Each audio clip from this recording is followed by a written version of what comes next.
অকমান যাওঁ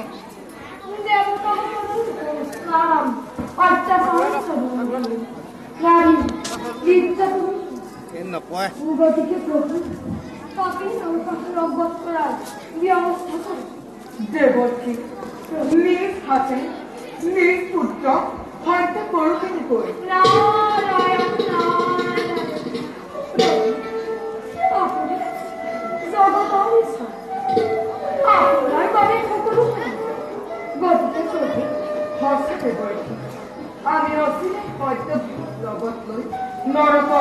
বদ্ধ হেতু রাজ্যটি খেয়ে করি ভাল প্রভু অয়ুর পিতা পুত্রের শুভ অনিম করে প্রতিষ্ঠা ভাল দেবর্ষী চন্দ্রকারা